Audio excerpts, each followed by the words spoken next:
السلام علیکم ورحمۃ اللہ وبرکاتہ۔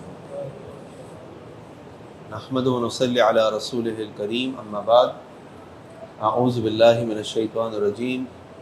وربطنا علی قلوبہم اذ قاموا فقالوا ربنا رب السماوات والارض لن ندعو من دونہ الہا لقد قلنا اذا شططا۔ رب اشرح لی صدری ویسر لی امری واحلل عقدۃ من لسانی یفقهوا قولی۔ سبحانک لا علم لنا الا ما علمتنا انک انت العلیم الحکیم۔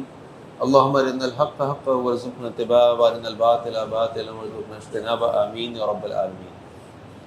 اصحاب الکہف کا واقعہ چل رہا ہے۔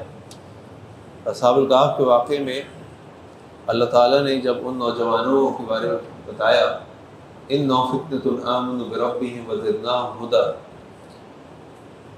تو اس کے بعد اللہ تعالیٰ فرماتے ہیں وَرَبَطْنَا عَلَىٰ قُلُوبِهِمْ، اور ہم نے ان کے دلوں کو مضبوط کر دیا۔ اذ قاموا، جب وہ اٹھ کھڑے ہوئے، فقالوا، اور انہوں نے کہا، ربنا رب السماوات والارض، ہمارا رب تو وہ رب ہے جو آسمانوں اور زمین کا رب ہے، لن ندعو من دونہ الہا، اور ہم اس کے علاوہ کسی اور کو معبود نہیں پکاریں گے، لقد قلنا اذا شططا، اور اگر ہم نے ایسا کیا یہ تو بہت بڑا گناہ، بہت بڑی معصیت ہو جائے گی۔ اس آیت میں اللہ تعالیٰ نے کئی چیزوں کی طرف توجہ دلائی ہے۔ پہلی بات تو یہ ہے کہ یہ اصحاب الکہف کون تھے، کس زمانے کے تھے، کس علاقے تعلق رکھتے تھے۔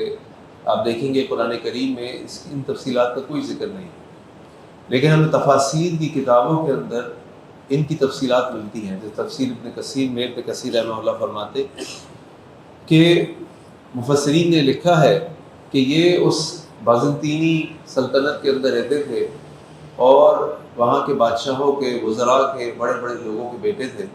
ان کا کوئی سالانہ اجتماع ہوا، سالانہ تہوار تھا، یہ سب لوگ وہاں گئے، اور جب ان نوجوانوں نے وہاں پر یہ دیکھا کہ ان کے جو بڑے ہیں، ان کے جو لوگ ہیں، ان کی جو قوم ہے وہ بتوں کو سجدہ کر رہی ہے اور غیر اللہ کے نام پر قربانیاں کر رہی ہے، تو انہوں نے اس سے برات کا اظہار کیا، اور انہوں نے کہا کہ نہیں، یہ ہم نہیں کریں گے، ہمارا رب یہ نہیں ہے، ہمارا رب تو وہ ہے جو آسمانوں اور زمین کا رب ہے۔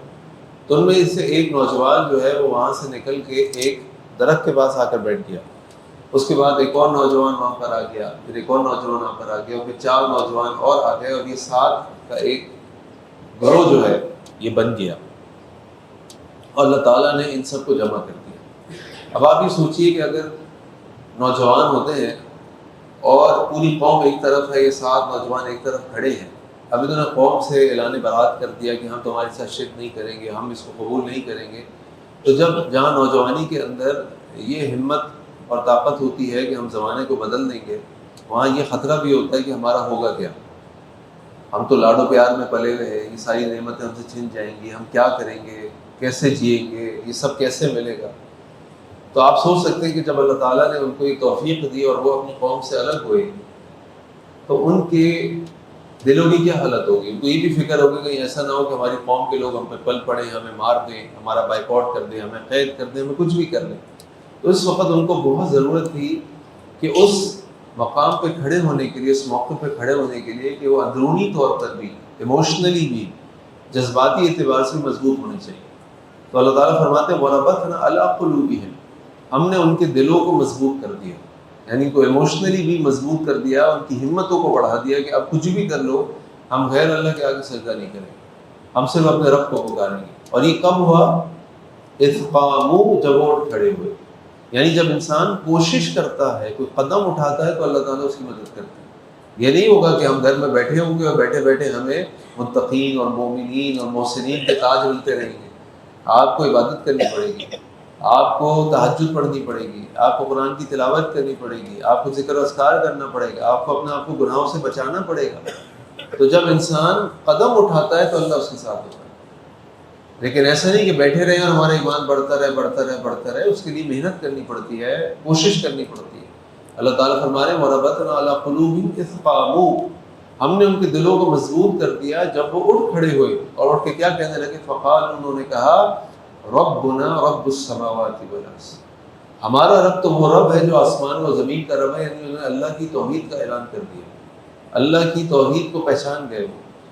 لن ندعو من دونہ الہا، اور ہم اس کے علاوہ کسی اور کو معبود کے طور پر نہیں پکاریں گے۔ لقد قلنا اذا شططا، اور یہ تو اگر ہم نے ایسا کیا، ہم نے کسی اور کو پکارا ہے، جو انتہائی زیادتی اور گناہ کی بات ہو جائے گی۔ یہاں آپ دیکھیں عام طور پہ ہمارا کیا معمول ہوتا ہے، جب ہم کسی کو کوئی گناہ کرتے دیکھتے ہیں، یا اپنے گھر والوں کو بھی، جب کوئی نوجوان یا کوئی شخص گھر کے اندر دین پر عمل کرنے لگتا ہے، اللہ اس کو توفیق دیتے ہیں، وہ اچھی صحبت میں بیٹھنے لگتا ہے، اس کو سنت بدعت کا فرق پتہ چلنے لگتا ہے، اب وہ ہر کسی پہ فتوے لگانا شروع کر دیتا ہے، وہ ایسا ہے، وہ ایسا ہے، تم ایسے ہو، تم فاسق ہو، تم بدعتی ہو، تم یہ ہو، تم وہ ہو۔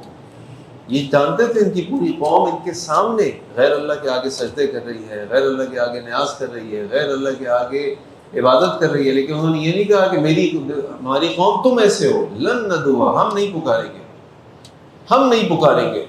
یعنی ان کو برا بھلا بغیر کہے بغیر ان کی بات کو، اپنی بات کو سامنے رکھ دیا تاکہ وہ سوچیں کہ ہم کیسے کسی ایسے رب کو پکار سکتے ہیں جو خود کسی کا محتاج ہو۔ ہم تو اس رب کو پکاریں گے جو ربنا رب السماوات والارض، ہم تو اس کو پکاریں گے، اور جو ایسا کرے گا، یہ نہیں کہا تم ایسا کرو گے تو تم یہ ہوگے، کہا جو ایسا کرے گا، یا ہم نے اگر ایسا کیا، یہ تو بڑی گناہ اور معصیت کی بات ہو جائے گی۔ یہ دعوت دینے کا ایک انداز ہے۔ اللہ کے نبی صلی اللہ علیہ وسلم بھی جب صحابہ میں کسی ایسی چیز کو دیکھتے تھے جس کو روکنا ہوتا تھا، جو غلط ہوتی تھی، قابل مذمت ہوتی تھی، تو آپ صلی اللہ علیہ وسلم اس صحابی کا نام لے کے لوگوں کو نہیں بتاتے۔ جب اللہ کے نبی صلی اللہ علیہ وسلم کی اہلیہ اما عائشہ رضی اللہ عنہا کے اوپر تہمت بھی لگی، اور سب جانتے تھے تہمت لگانے والا کون تھا، اللہ کے نبی صلی اللہ علیہ وسلم بھی جانتے تھے، مدینہ کے لوگ بھی جانتے تھے کہ عبداللہ بن ابی رئیس المنافقین جو ہے وہ اس کا اصل جو ہے وہ پیش فرما ہے، اور وہ یہ سارے کام کر رہا ہے۔ لیکن اللہ کے نبی صلی اللہ علیہ وسلم نے صحابہ سے مشورہ کیا، آپ صلی اللہ علیہ وسلم ممبر پہ جا کے کھڑے ہوئے، آپ نے اس کا نام نہیں لیا کیونکہ کوئی ثبوت نہیں ہے، آپ نے فرمایا ماں بالو اقوام، کیا ہو گیا، کون اس شخص کے خلاف میری مدد کرے گا جو میرے گھر والوں کے اوپر الزام تراشیاں کر رہا ہے۔ یعنی اصل مقصد کیا ہے؟ اصل مقصد لوگوں کو دعوت دینا، اصل مقصد لوگوں کو جہنم میں بھیجنا نہیں، جہنم سے بچانا ہے۔ آپ اس کو گالی دیں گے، وہ آپ سے دور جائے گا، آپ اس کو محبت سے دعوت دیں گے، دل کا دروازہ کھولنے کی کوشش کریں گے، اس کا مطلب یہ نہیں ہے کہ آپ حق پہ کمپرومائز کریں گے، اس کا مطلب یہ نہیں کہ آپ ان کے ساتھ خود شرک کے اندر پڑ جائیں گے، نہیں، لیکن آپ جب ان کو دعوت دیں گے حکمت اور محبت کے ساتھ دیں گے، کیونکہ آپ کے دل میں یہ تڑپ ہونی چاہیے، آپ کے دل میں تڑپ ہونی چاہیے کہ جو اللہ کے نبی صلی اللہ علیہ وسلم کا مشن تھا کہ دنیا کے لوگ جہنم کی آگ سے بچ جائیں، کوئی بھی جہنم میں نہ جائے، کوئی ایک شخص بھی جہنم میں نہ جائے، یہ تڑپ کے ساتھ جب آپ دعوت دیں گے تو آپ کی دعوت کا انداز ہوگا۔ اور اگر آپ کی دعوت یا آپ کے دل میں بات ہو یہ جہنمی ہے، یہ جہنم میں جائے کیونکہ گناہ کرتا ہے، یہ شرک کرتا ہے، تو پھر آپ کی دعوت میں محبت اور وہ رقت اور وہ نرمی، وہ چاشنی نہیں ہوگی جو کہ ایک مسلمان کی دعوت میں ہونی چاہیے۔ تو اللہ تعالیٰ فرما رہے لقد قلنا اذا شططا، تو وہ کہنے لگے کہ اگر ہم ایسا کریں گے یہ تو ہم سے بہت بڑی زیادتی ہو جائے گی۔ هؤلاء قوم اتخذوا من دونه آلهة، یہ کیا ہو گیا ہماری قوم، یہ ہماری قوم نے اللہ کے علاوہ دوسرے الہ بنا لیے، دوسرے معبود بنا لیے جن کی عبادت کرتے ہیں۔ لولا یاتون علیہم بسلطان، اگر تو ان کے پاس کوئی دلیل ہے اس کی تو لے آئے نا۔ یہ کیسے کہتے ہیں کہ فلاں کے آگے سجدہ کرو، کیسے کہتے ہیں کہ فلاں کے نام کی قربانی کرو، کیسے کہتے ہیں کہ فلاں سے جا کر دعائیں کرو، ان پر کوئی دلیل نہیں۔ اب آپ دیکھیں انداز کیا ہے دعوت کا، ملامت کرنے والا انداز نہیں ہے، سوال کرنے والا انداز ہے، ان کو سوچنے کا موقع دے رہے ہیں کہ سوچو کہ تمہارے پاس کوئی دلیل ہے اس کے لیے۔ فمن اظلم ممن افترى على الله كذبا، اور جس نے اللہ کے اوپر کوئی جھوٹ باندھا اس سے بڑا ظالم کون ہو۔ یہ تو ان کی بات ہو رہی ہے، یا مشرکین کی بات ہو رہی ہے۔ ہم لوگ جو بیٹھے اپنے خیالات کے گھوڑے دوڑاتے رہتے ہیں، ہاں دین اسلام میں یہ ہونا چاہیے، ہاں جی اس مسئلے کا جواب یہ ہونا چاہیے۔ بھئی آپ عالم ہیں، آپ مفتی ہیں۔ کل بھی مجھ سے کوئی سوال پوچھ رہا تھا، کسی نے اس کو یہ کہا کہ جی اعتکاف میں بیٹھنے کے لیے پہلے پورا قرآن پڑھنا ضروری ہے، اگر آپ نے پورا قرآن نہیں پڑھا تو آپ اعتکاف میں نہیں بیٹھ سکتے۔ اس کی کیا دلیل؟ کہنے والا کون؟ جی کوئی کہہ رہا تھا گھر کے اندر یا رشتے داروں یا دوستوں میں، کون وہ کون ہے؟ ہم کبھی کوئی دوائی نہیں کھاتے جب تک کہ پتہ نہ چل جائے کہ اس کے نام سے پہلے ڈاکٹر لکھا ہوا ہے۔ ہم کبھی کوئی ایسا ٹیکنیکل کام نہیں کرتے جب تک ہمیں پتہ نہ چل جائے کہ وہ کام کرنے کرانے والا اس فیلڈ کا ماہر ہے۔ لیکن یہاں کلو پاکستانی مفتی، ہر کسی کے بعد بڑی آزادی ہے، جو چاہے بول دے، جو چاہے کہہ دے، جو چاہے کر دے، اور ہم مان بھی لیتے ہیں۔ ہم مان بھی لیتے ہیں، سوچ بھی لیتے ہیں. جب مجھے لوگ پوچھتے ہیں، میسج کرتے ہیں، جی شیخ صاحب ہم نے یہ سنا ہے کیا صحیح ہے؟ میں نے کہا بھائی جس سے پوچھا ہے، جس نے سنا ہے اس سے پوچھو نا دلیل. اب تم نے پتہ نہیں کس سے سن لیا، میں بیٹھا 1 گھنٹہ کتابیں ڈھونڈتا رہوں کہ اس کے اندر دلیل کیا ہے اس کی یا نہیں. جس نے تمہیں پریشان کیا پہلے اس سے دلیل لے کر آؤ نا.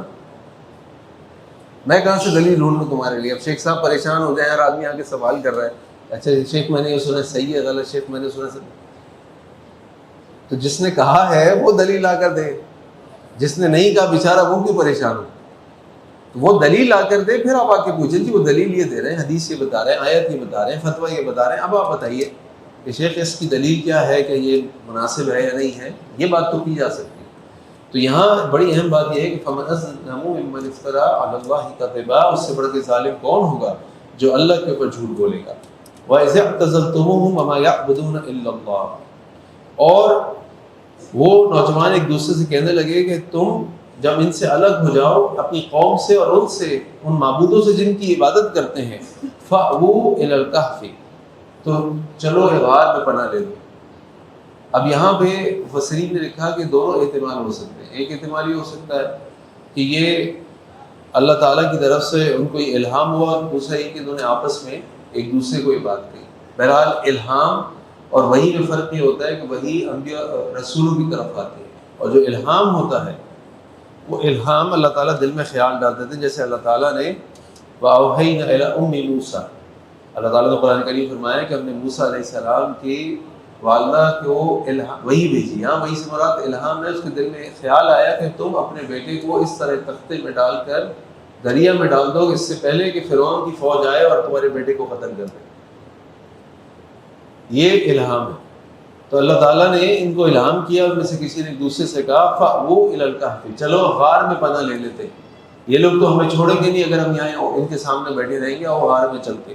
يَنشُرْ لَكُمْ رَبُّكُمْ بِرَحْمَتِهِ، اللہ تعالیٰ تمہارے لیے اپنی رحمت کو پھیلا دے گا. وَيُحْيِي لَكُم مِّنْ أَمْرِكُمْ مِرْفَقًا، اور اللہ تعالیٰ تمہارے معاملات کے اندر، تمہارے امور کے اندر آسانی پیدا فرما دے گا. اچھا یہاں ایک سوال اٹھتا ہے، یہ سوال اٹھتا ہے کہ ان لوگوں نے اپنے علاقے سے ہجرت کی اور ہجرت کر کے اپنے علاقے سے نکل کر اس غار کے اندر آ گئے. تو یہ سوال یہ اٹھتا ہے کہ یہ ہجرت کب کی جا سکتی ہے؟ ہجرت کب کی جا سکتی ہے؟ جس کو علماء نے لکھا ہجرت کرنے کی وجوہات 2 میں سے ایک ہو سکتی ہے. یا تو انسان کو اپنی زندگی کا خطرہ ہو، اپنی جان کا خطرہ ہو کہ یہ مجھے مار دیں گے، یا پھر اس کو اپنے ایمان کا خطرہ ہو کہ یہاں میں اپنے ایمان کو بچا نہیں سکتا، میں ایمان کے تقاضوں کے مطابق زندگی نہیں گزار سکتا، میں یہاں نمازیں نہیں پڑھ سکتا، میں یہاں روزے نہیں رکھ سکتا. اس صورت میں اس کو ہجرت کرنا لازم. اللہ کے نبی صلی اللہ علیہ وسلم 13 سال مکہ میں رہے. ہم جانتے ہیں کہ دعوت کے 2 یا 3 سال کے بعد جو مشرکین مکہ نے مسلمانوں کے خلاف معاملات شروع کیے، تشدد شروع کیا، بائیکاٹ شروع کیا اور بہت مسائل پیدا کر دیے، لیکن اللہ کے نبی صلی اللہ علیہ وسلم موجود رہے. جب 13ویں مکی سال میں جب ابو طالب کا انتقال ہو چکا، اماں خدیجہ کا انتقال ہو چکا، طائف والوں نے جو ہے وہ زیادتی کر لی، اور اب مشرکین مکہ نے پکا یہ پلان بنا لیا دارالندوہ میں بیٹھ کے کہ ہم سب قبیلوں کے لوگ وہاں مل کے کھڑے ہوں گے اور سب مل کر اللہ کے نبی صلی اللہ علیہ وسلم پر قاتلانہ حملہ کریں گے اور آپ کو معاذ اللہ شہید کر دیں گے. اور پھر کس کو پکڑا جائے گا؟ کوئی سارے قبیلے کے لوگ اس میں شامل ہیں. اس وقت اللہ نے ان کو حکم دیا کہ اب تم یہاں سے نکل جاؤ، اب تم ہجرت کر دو. تو 2 میں سے کوئی ایک وجہ ہو سکتی ہے ہجرت کی، یا تو جان کا خطرہ ہو یا ایمان کا خطرہ ہو. اس موقع پہ ہجرت کی جا سکتی. ان نوجوانوں کو بھی اپنی جان اور ایمان کا خطرہ پڑ گیا تھا. اگر یہ وہاں رہتے تو وہاں کے لوگ یا تو ان کو مار دیتے یا پھر ان کو عبادت نہیں کرنے دیتے. تو انہوں نے ایک دوسرے کہا چلو ہم اس غار کے اندر پناہ لے لیتے ہیں، کہف کے اندر پناہ لے لیتے ہیں. اللہ تعالیٰ ہمارے لیے اپنی رحمت کو پھیلا دیں گے، اللہ تعالیٰ ہمارے معاملات میں آسانی فرما دیں گے.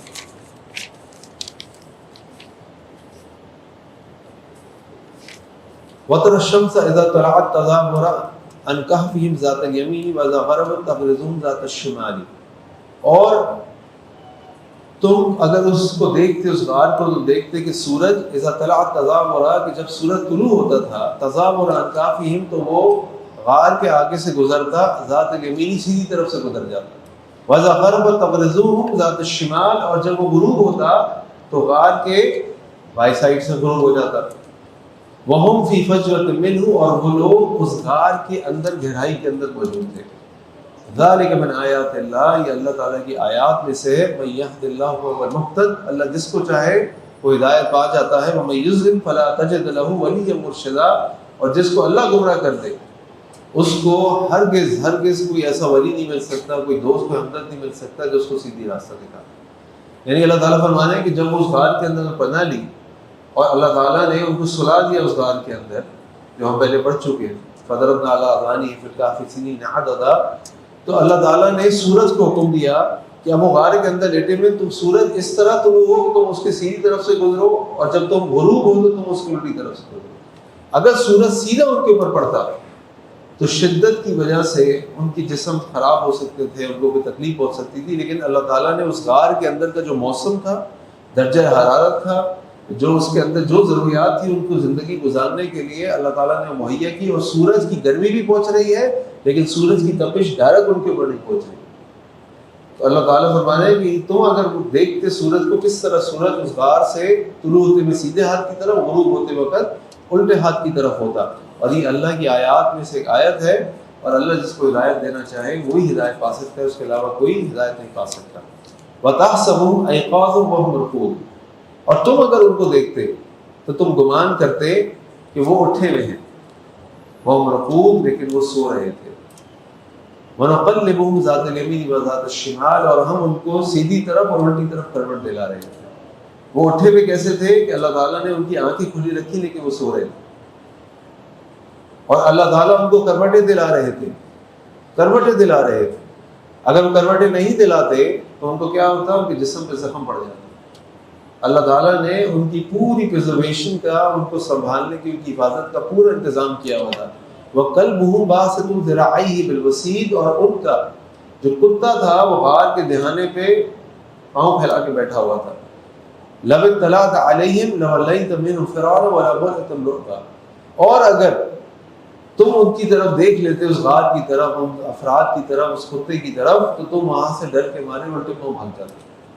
تمہیں خوف آتا ہے یہ کون اندر 7 افراد لیٹے ہوئے، کی آنکھیں کھلی ہیں، کتا ان کی پہرا داری کر رہا ہے. کیونکہ معاملہ یہ بھی تھا وہ زمانے میں، آج بھی شاید گاؤں دیہاتوں کے اندر اس طرح کے علاقوں میں جو ڈاکو قسم کے لوگ، نشئی قسم کے لوگ، بدماش قسم کے لوگ اسی طرح یہ غاروں کے اندر، کوڑوں خدروں کے اندر، اندھیری جگہوں کے اندر جا کے بیٹھ جاتے ہیں، اور وہاں جا کے اپنے سارے خراب دھندے، نشے، یہ سارے کام کر رہے ہوتے ہیں. اللہ تعالیٰ فرمانے کہ اگر تم ان کو وہاں دیکھ لیتے کہ وہ 7 افراد اندر لیٹے ہوئے ہیں، وہ کروٹیں بھی لے رہے ہیں، وہاں کتا ان کا باہر بیٹھا ہوا ہے، تو تم الٹے پاؤں کو دیکھ کر بھاگ جاتے. وَلَمُلِئْتَ مِنْهُمْ رُعْبًا، اور تمہارے دل کے اندر ان کا روب بیٹھ جاتا، نیند، خوف بیٹھ جاتا. یہ اللہ تعالیٰ نے ان کی حفاظت کا انتظام کیا ہوا تھا. یہاں پہ آج انشاءاللہ اپنے سبق کا اختتام کرتے ہیں آیت نمبر 18 کے اوپر. اللہ سے دعا ہے کہ تعالیٰ ہمیں قرآن کریم کو پڑھنے، سمجھنے، عمل کرنے کی توفیق عطا فرمائے. سبحانک اللہم وبحمدک، اشہد ان لا الہ الا انت، استغفرک واتوب الیک. السلام علیکم ورحمۃ اللہ وبرکاتہ.